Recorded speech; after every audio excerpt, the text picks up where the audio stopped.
하나님께서는요, 우리의 여러 가지 모습을 다 지금 보고 계세요. 어떻게 기도하는지, 어떻게 예배드리는지, 어떻게 봉사하는지, 또 어떻게 헌신하는지 보고 있습니다.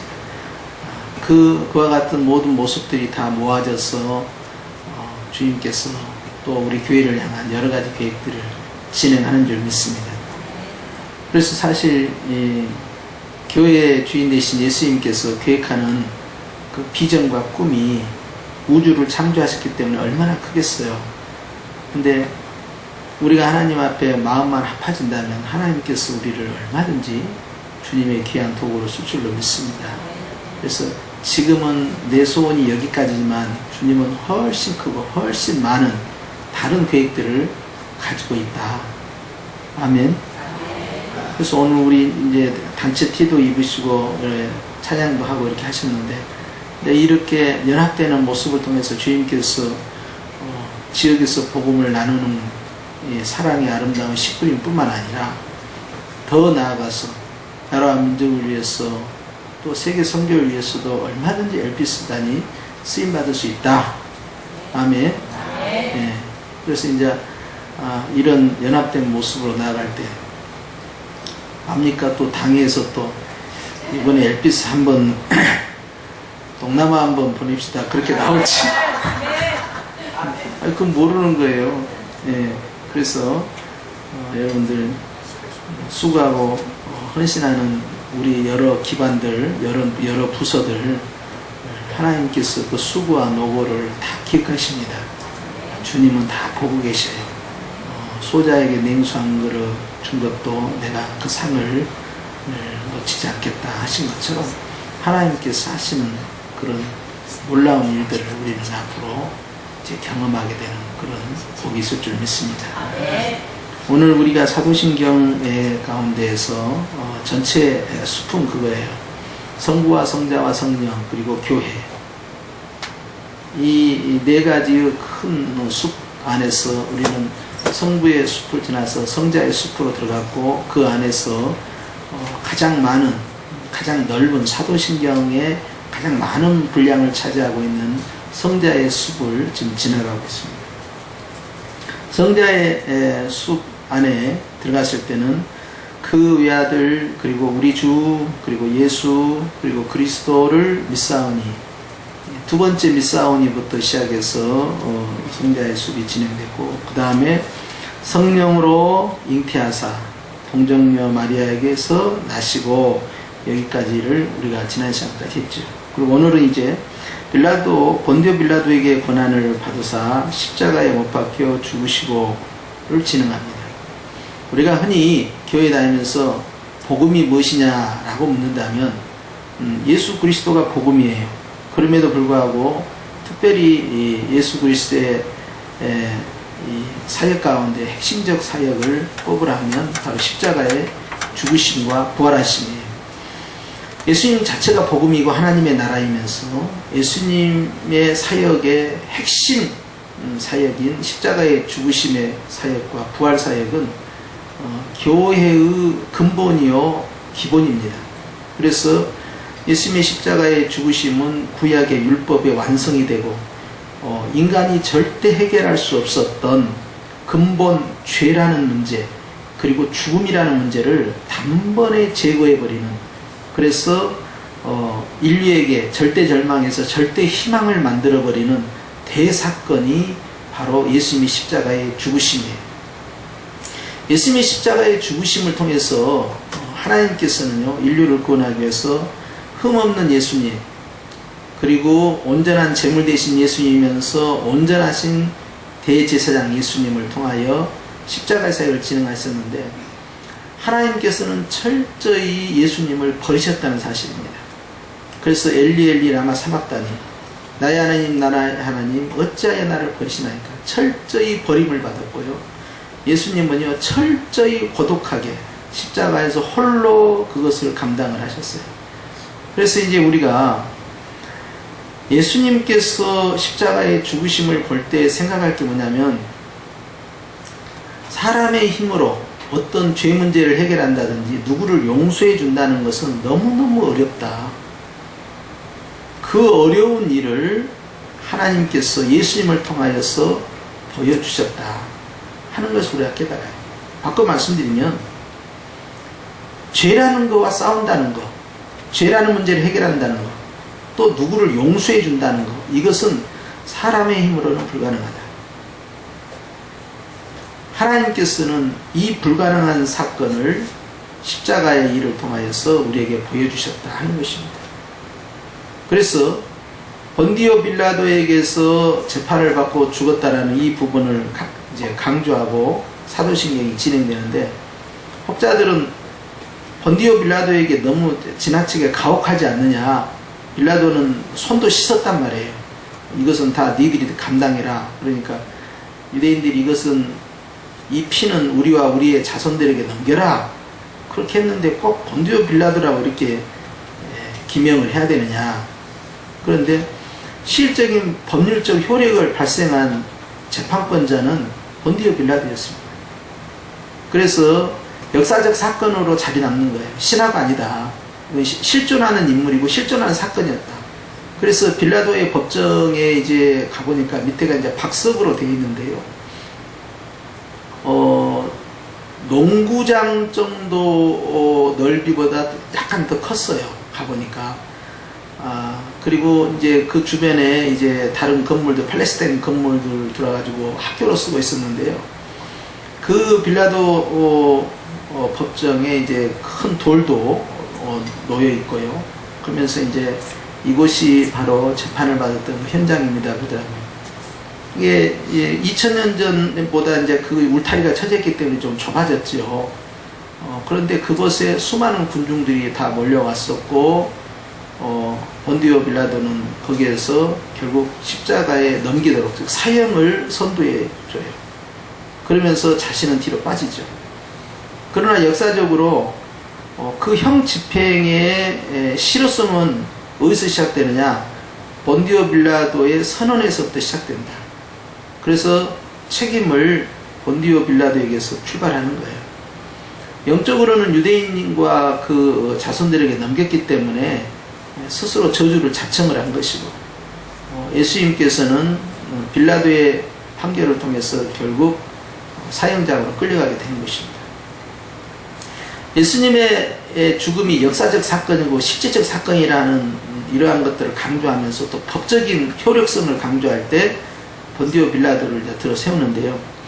여기서 중요한 것은 주님께서 고난을 받아 십자가에 못 박혀 죽었다, 이 사실이죠. 왜냐하면 이것은 창세기 3장 15절에 여인의 후손이 뱀의 머리를 상하게 한다 라는 부분에 성취되는 순간이었어요. 그래서 뱀의 후손이 아닙니다. 여인의 후손이에요. 그리고 그 여인의 후손이 뱀의 머리를 상하게 합니다. 뱀의 후손의 머리가 아니라. 그러니까 바로 옛뱀, 하와를 꼬셨던 그 뱀은 동물 뱀으로 끝나는 게 아니고, 그 옛뱀은 요한계시록에 보면 옛뱀 니워야단이라 하는 꼬불꼬불한 나르는 용이라 하는, 이것은요 이사야서에 있는 말씀이나 요한계시록에 있는 말씀이나 바로 사단 자신을 가리킵니다. 그래서 많은 마귀들 가운데에서 가장 우두머리 마귀를 사단이라고 하죠. 또 이제 학자들은 이 사단이 과거에 타락하기 전에는 7 천사 가운데, 천사장 가운데 하나였던 바로 루시퍼였다. 하나님을 찬미하는 자. 요즘으로 말하면 이제 찬양대였어요. 그것을 주관하는 자였는데 그가 교만하였다. 이사야에서 말씀을 그대로 인용하는 거죠. 그래서 그 보좌에 앉으신 이와 이제 비겨서 더 높아지려는 마음으로 본인이 이제 광명한 천사처럼 가장을 하고 교만으로 타락하였음을 보여주죠.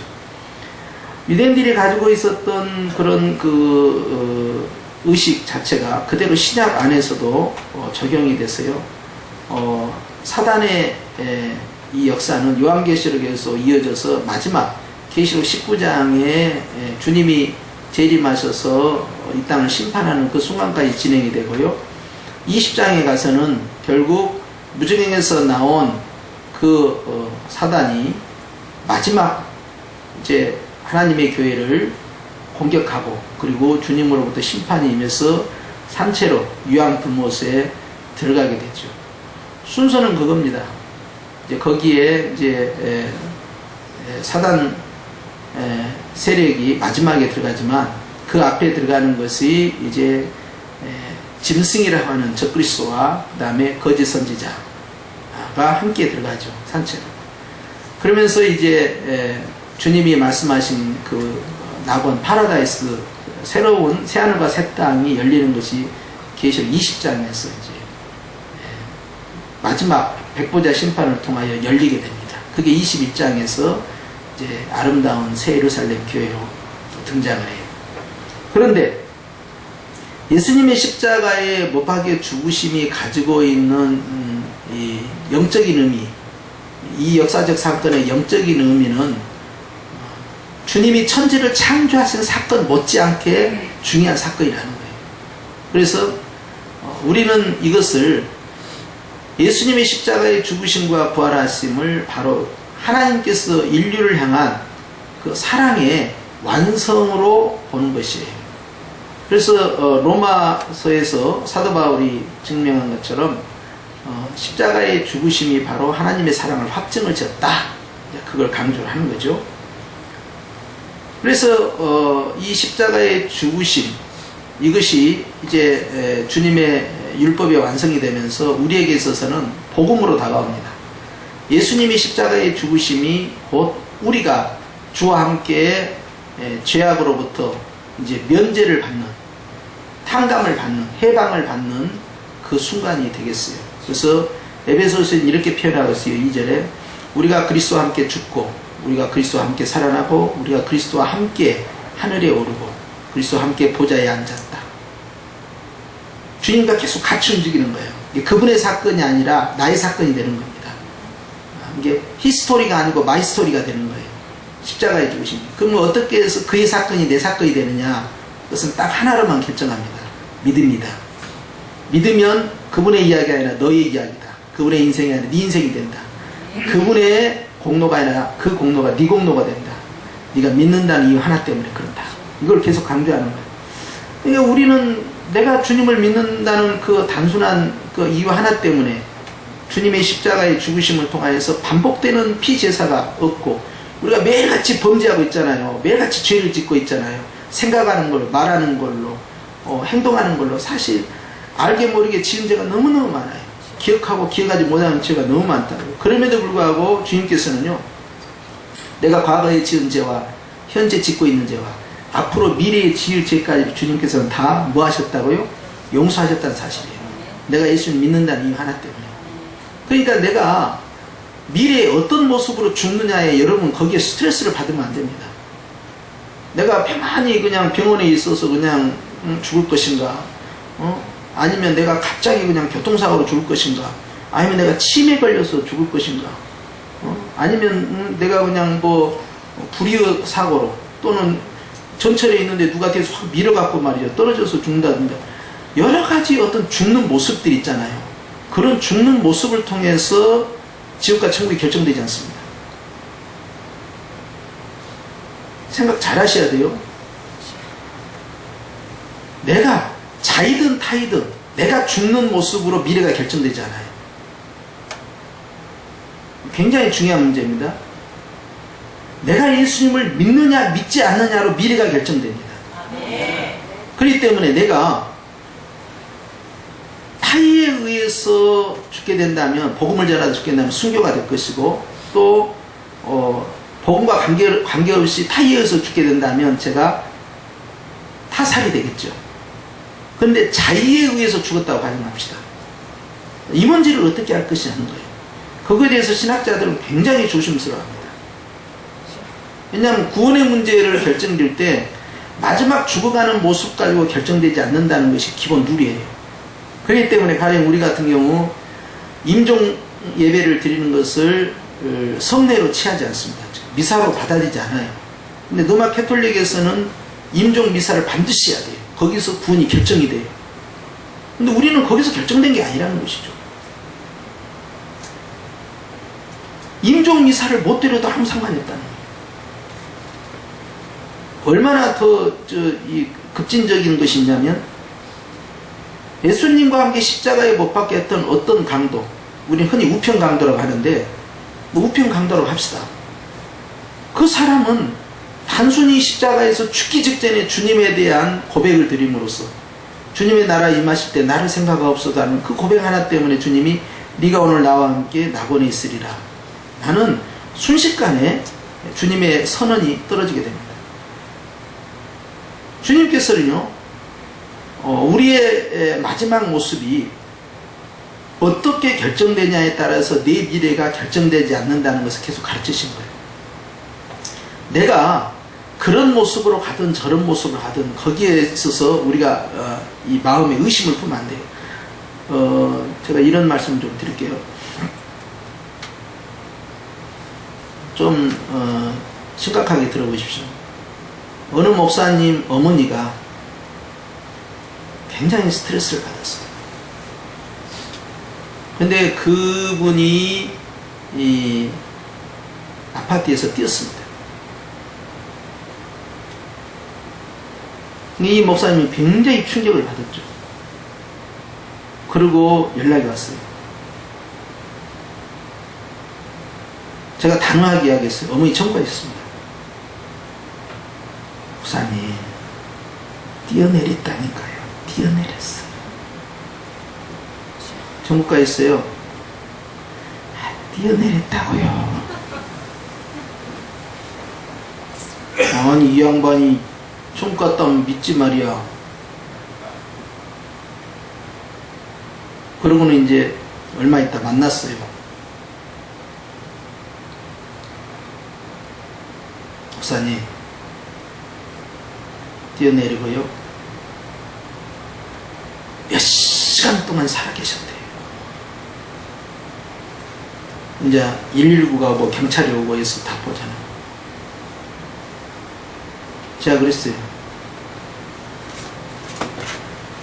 뛰어내리는 순간은 잘못된 선택이었을지 모르지만 어머니께서 뛰어내린 다음에 무슨 생각을 하셨겠냐. 그 아픈 고통 가운데서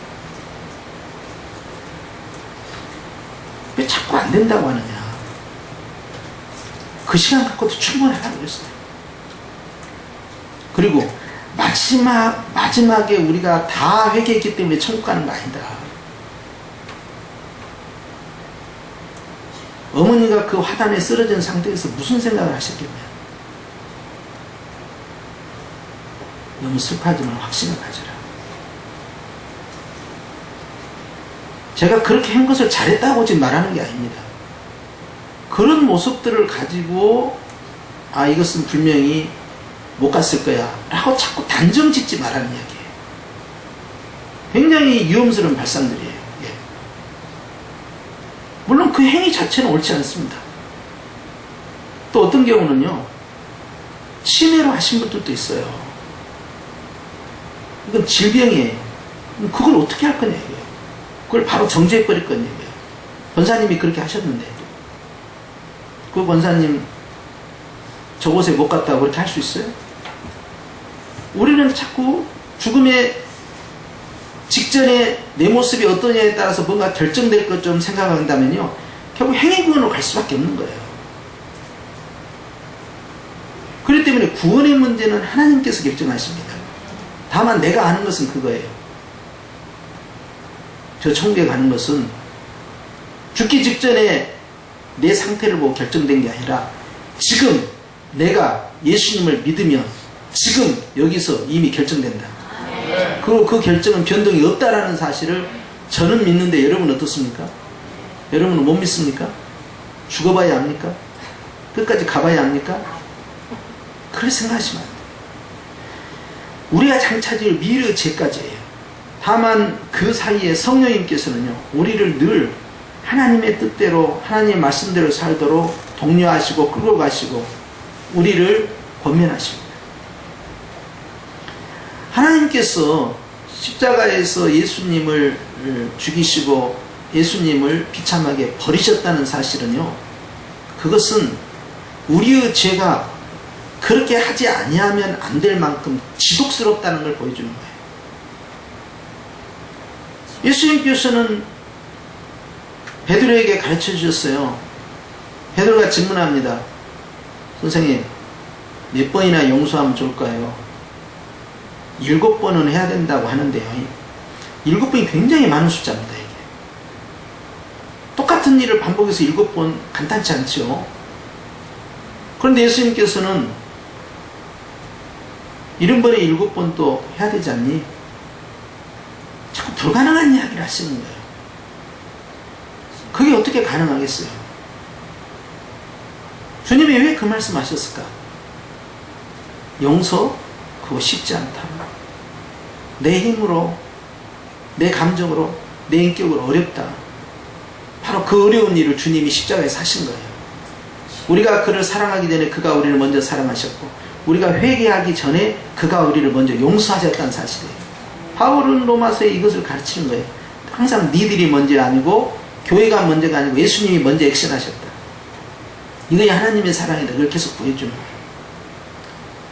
그래서 정말 안 되는 그 용서를 주님은 이루신 거예요. 왜? 우리가 안 되니까 주님이 하신 거예요. 그러면서 주님이 하신 그 용서의 영향력 아래서 우리는 같이 따라 들어가는 거예요. 우리 인간은 예수님처럼 흉내는 내도 그만한 수준에 도달하기가 정말 어렵거든요. 왜냐하면 우리는 죄인이니까. 그래서 예수님께서 이제 십자가에 죽으셨다는 이 사건을 통하여서 우리에게 선포하신 겁니다. 내가 죄 문제 해결했다. 내가 죽음 문제 해결했다. 내가 용서라는 정말 넘기 어려운 그 산을 내가 넘어섰다. 이걸 강조하는 거죠.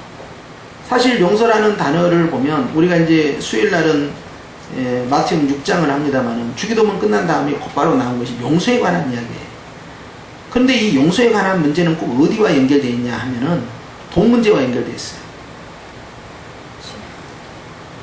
1만 달란트 빚진 자가 있었다.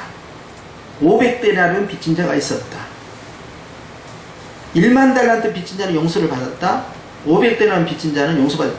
돈 이야기를 계속하고 있어요.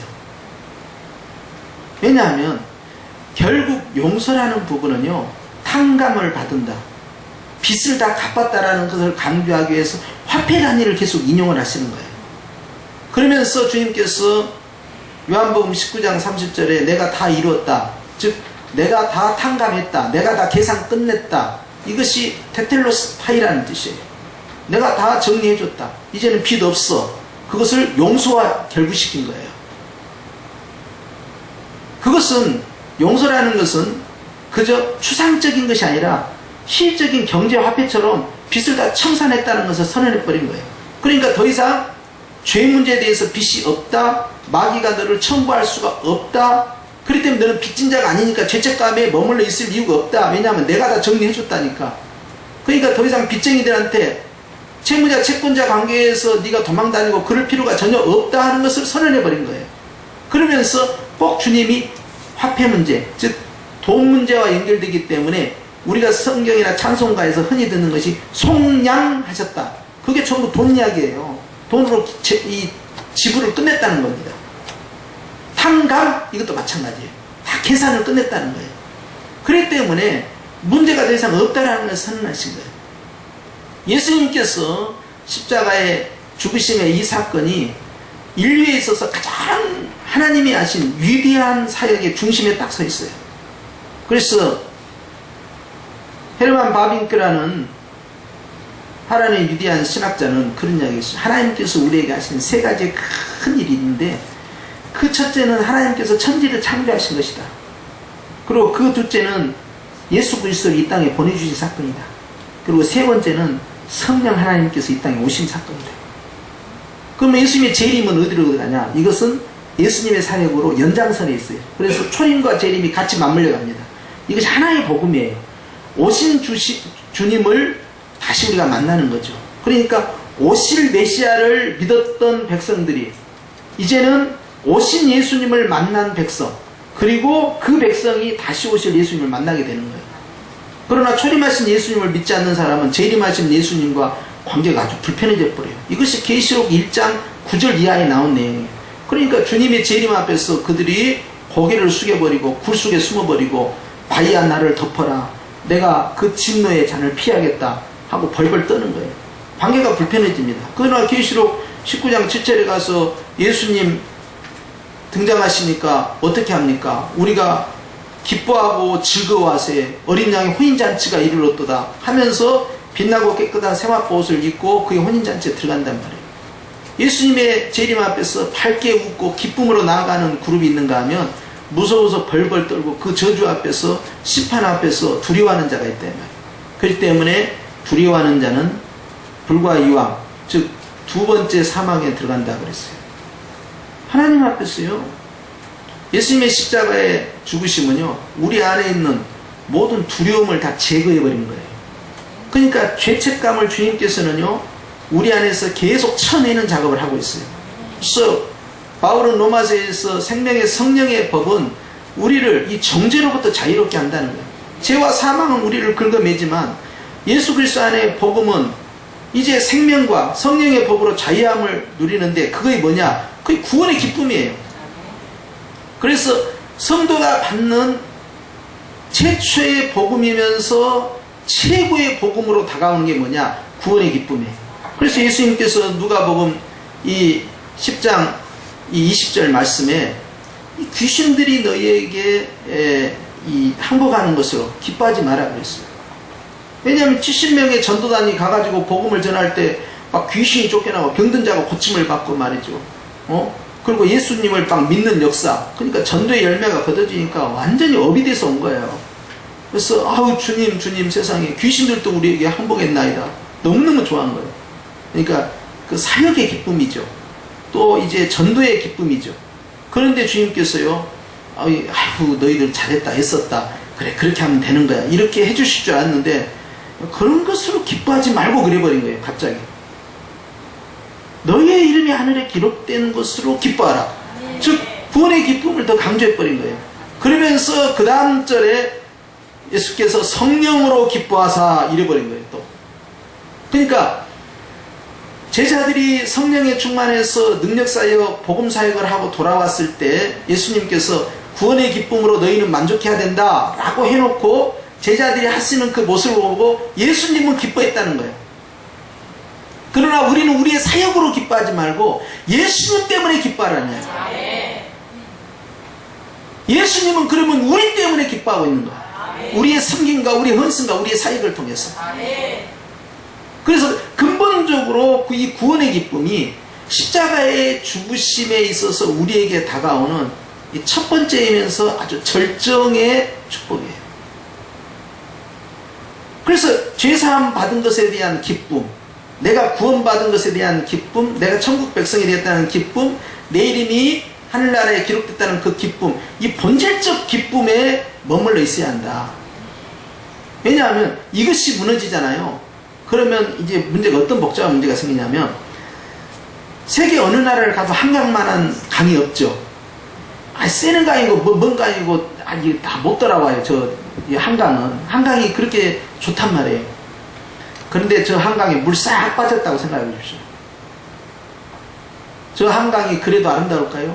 거대한 협곡처럼 생겨가지고요, 구덩이가 돼가지고 길게 협곡처럼 서울에서부터 시작해가지고 저 팔당부터 시작해서 인천까지 연결되어 있다면 지금 이 한강이 아름답겠습니까? 그리고 그 한강 밑바닥에 깔려있는 온갖 오물과 퇴적되어 있는 그 쓰레기들, 그것 보고 누가 야 한강 멋지다 그럴 사람 있어요? 전혀 없습니다. 모순이 있고 실패가 있고 혈기가 있고 감정이 있고 과거에 상처가 있음에도 불구하고 은혜의 강물이 그냥 철철철 흘러 넘치면요, 다 멀리서 보면요 정말 한강 멋지다 그런 거예요. 마찬가지예요. 우리도 다 상처 있는 사람들이에요. 부모에게 상처받고, 가정에서 상처받고, 자식에게 상처받고, 주변 지인들에게 환경 가운데, 삶 가운데 내 실수로 인하여서, 타인의 실수로 인하여서 여러 가지 모양으로 다 상처받는 모습이고, 찢겨지고 어그러지고 비틀어지고 모순된 모습을 다 갖고 있어요. 온전치 않습니다. 그럼에도 불구하고 은혜의 강물이 흘러가기 시작하는 거예요. 그것이 바로 구원의 기쁨이죠. 천국에는 이것이 충만해요. 그 은혜의 기쁨이 이제 내 안에서 나를 바꿔가기 시작합니다.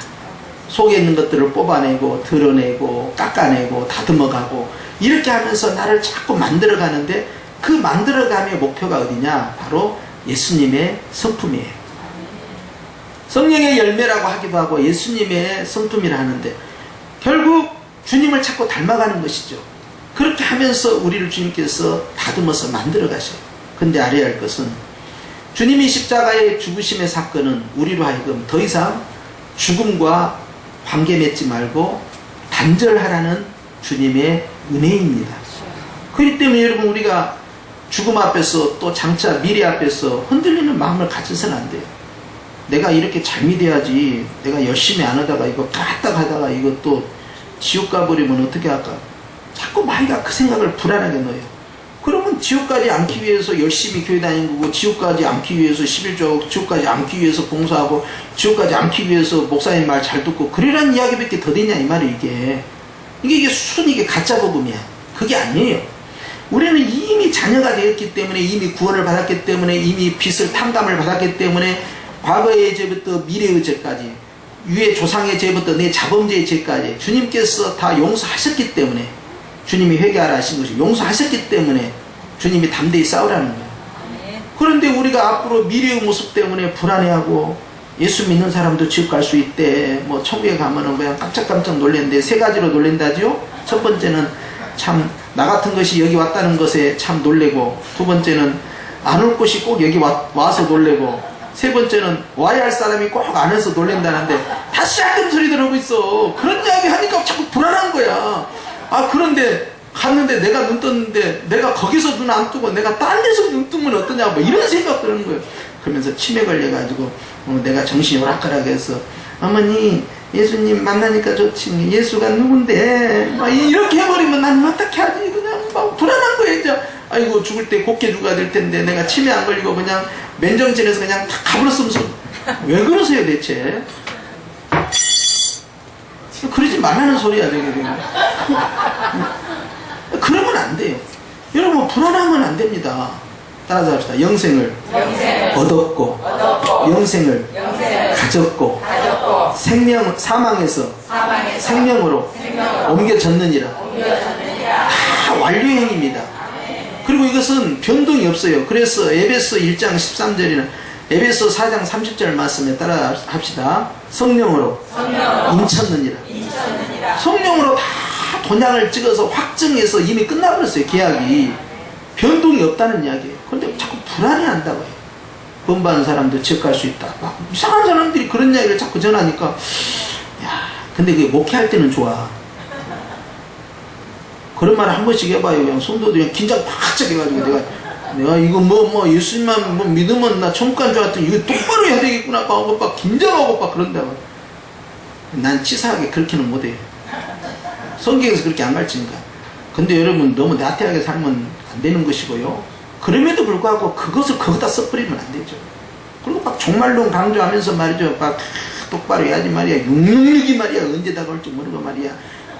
할 수만 있으면 쭉 끌려가고 막 똑바로 신앙생활 한다고 막 이렇게 하면 그냥 불안불안 해가지고.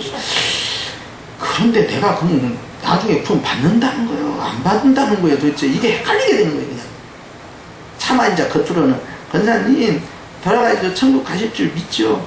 믿기는 믿는데 그런데 나도 갈 수 있을란가? 막 이런 식으로.